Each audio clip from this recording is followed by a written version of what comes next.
अस्सलाम वालेकुम viewers, welcome to the students platform. Viewers, आज हम पीस 5611 के लेसन नंबर 3 को डिस्कस करेंगे, ethical problems with past studies. Topic 9 है हमारा एथिकल थ्योरीज। ये रिसर्चर्स पर बेस करता है कि कौन सी एथिकल थ्योरी के प्रिंसिपल को फॉलो करना है। एक सर्च के लिए हम अगर मुख्तलिफ एथिकल थ्योरीज को देखते हैं तो ये एथिकल प्रिंसिपल्स को तो फॉलो करेंगी, लेकिन जो डिसीजंस हम सब्जेक्ट के लिए कर रहे होंगे वो डिफरेंट होंगे।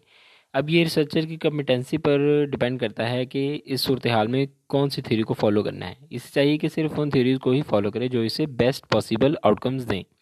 अगर रिसर्चर्स के पास कम्पिटेंसी या नॉलेज नहीं होगा तो वो बेहतर चॉइस नहीं कर सकता। Forms of ethical theories, different form यहाँ पे डियोनोटोलॉजी है, यूटिलिटिज्म है, राइट्स और विर्चूज, इनको हम डिटेल से आगे पढ़ेंगे। टॉपिक 10 हमारा यूटिलिटेरियन एथिक्स। इसके मुताबिक हम लोगों के लिए इस तरह के काम करें कि ज़्यादा से ज़्यादा लोगों के फ़ायदे हों।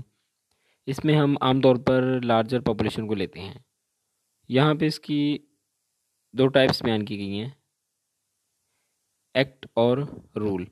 एक्ट यूटिलिटेरियनिज्म, अगर ज़्यादा लोगों का फ़ायदा हो रहा है, कह रहा है कि इसके मुताबिक अगर ज़्यादा लोगों को फ़ायदा हो रहा है तो चाहे अनएथिकली क्यों ना हो, कानून के दायरे से हटकर ही क्यों ना हो, हम इसे अडॉप्ट कर लेते हैं। और रूल में कह रहा है कि इसमें ज़्यादा लोगों का फ़ायदा भी देखा जाता है और साथ साथ ये भी देखा जाता है कि लॉज को फॉलो किया जा रहा है या नहीं। इसकी लिमिटेशंस हैं। पहली है कि इसमें डिसीजन मेकिंग फोर्स होते हैं आउटकम्स देखने के लिए और ये चूज़ करने के लिए कि ये एथिकल है या नहीं। सेकंड, क्या हमें ऐसा एक्सपेरिमेंट करना चाहिए जिसमें मेजॉरिटी को फ़ायदा हो और माइनॉरिटी को नुकसान।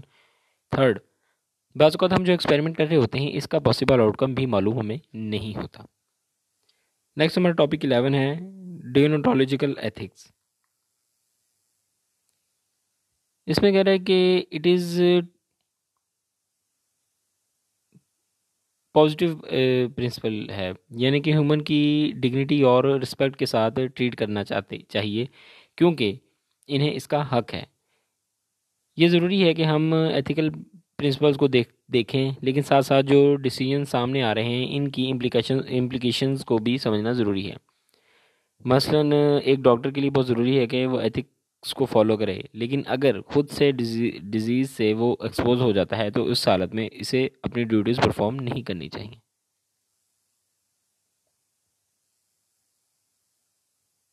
लिमिटेशंस के अंदर पहली बात तो सेम वही कर रहा है कि ये ज़रूरी है कि हम एथिकल प्रिंसिपल्स को देखें, लेकिन साथ साथ जो डिसीजन सामने कर रहे हैं इनके इन इम्प्लीकेशंस को भी देखना ज़रूरी है। सेकंड में कह रहा है कि इस एथिकल सिस्टम पर रिलाई करते हुए बाज़ औक़ात मसला बनता है पर्सन कौन सी ड्यूटीज़ को सिलेक्ट करे, यानी कि कौन सी ड्यूटी वो कर सकता है या कौन सी नहीं। थर्ड, बाज़ औक़ात सर्चर खुद से एक राइट चॉइस करता है, लेकिन उसकी इसमें महारत ना होने की वजह से नेगेटिव कॉन्सिक्वेंसेस आते हैं। टॉपिक 12 है राइट्स एथिक्स। मुख्तलिफ तरह की सोसाइटीज़ में लोगों के मुख्तलिफ राइट्स होते हैं। राइट एथिक्स में हमें उस मखसूस सोसाइटी के राइट्स देखने की ज़रूरत होती है। इसलिए डिसीजंस मेकिंग करते हुए स्पेसिफिक सोसाइटी के कल्चर और वैल्यूज़ को देखना ज़रूरी है। इसकी लिमिटेशंस के अंदर कह रहा है कि इसमें रिसर्च की इन्फो के साथ साथ सोसाइटी की इन्फो को भी रखना ज़रूरी है। ये चीज़ सोसाइटी जो है बताती है कि वो अपने सिटीज़न को कौन सा राइट देना चाहती है और कौन सा नहीं। थर्ड, ये आइडेंटिफाई करना बहुत मुश्किल है कि सोसाइटी के रूल्स कौन बनाएगा। टॉपिक 13 है virtue ethics, proposed by Aristotle. Virtues कौन कौन से यहाँ पे कुछ ऑनेस्टी है, ब्रेव है, जस्टिस है, जेनरस वगैरह। एक अच्छा इंसान जिसके अच्छे विर्चूज़ हैं वो जो भी डिसीजंस करेगा तो इसको सोसाइटी अच्छी नज़र से देखेगी। इसकी लिमिटेशंस क्या हैं? पहला तो ये कि ये थ्योरी इंसान को इसके कैरेक्टर की बेस पर जज करती है बजाय इसकी एक्शंस की बेस पर। ये चीज़ इस चीज़ पर फोकस नहीं करती कि नेक बंदा एक दफ़ा भी कोई गलत काम करता है तो वो क्यों कर रहा है। विर्चू के मुताबिक हम इसे इग्नोर कर देना चाहिए हमें। डिसीजन मेकिंग को ये देखना पड़ता है, डिसीजन मेकर जो है उनको ये देखना पड़ता है कि कौन से वर्चूज़ पब्लिक के लिए ठीक हैं और कौन से ठीक नहीं हैं। Topic 14, limitations of traditional normative theories, given by crane and Martin. क्या क्या लिमिटेशंस थी? नंबर 1 है रिडक्शनिस्ट एथिकल इश्यूज़ के स्पेक्ट्रम को बहुत ज़्यादा मिनिमाइज़ कर देती है, जबकि हो सकता है वो बहुत ज़्यादा अहम हो। वर्ल्ड बहुत कम्प्लेक्स है, हम चीज़ों को सिर्फ वाइट और ब्लैक में नहीं डाल सकते। कुछ ग्रे एरियाज़ भी होते हैं जिनको हम देखते हैं कि वो वाइट में, जिनके उनको वाइट में डाला जाए या फिर ग्रे में, सॉरी ब्लैक में।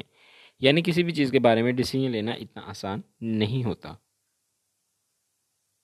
नंबर 3 में कह रहा है कि हमारे पास कोई ऐसा इख्तियार नहीं है कि ये जज कर सकें कि लोगों की नज़र में क्या चीज़ ठीक है और क्या चीज़ गलत। नंबर 4, हम सब्जेक्ट्स की इन्वॉल्वमेंट के बगैर ये डिसाइड नहीं कर सकते कि कौन से एथिकल रूल्स किस सिचुएशन के अंदर हमने किस पर्सपेक्टिव के साथ इस्तेमाल करने हैं। नंबर 5, अगर कोई ऑनरेबल शख्स गलती करता है तो इसे इग्नोर नहीं करना चाहिए, बल्कि इसकी गलती को मार करना चाहिए। ये इसी तरह है कि जब कोई बच्चा गलती करता है तो हम कहते हैं कि अभी बच्चा है, बड़ा होकर ठीक हो जाएगा। उस बच्चे को उसी वक्त समझाना चाहिए। व्यूअर्स, हमारा लेसन 3 PSY 611 का हो गया है कंप्लीट। मिलते हैं जल्दी नेक्स्ट लेसन के साथ। टिल देन टेक केयर, अल्लाह हाफिज़।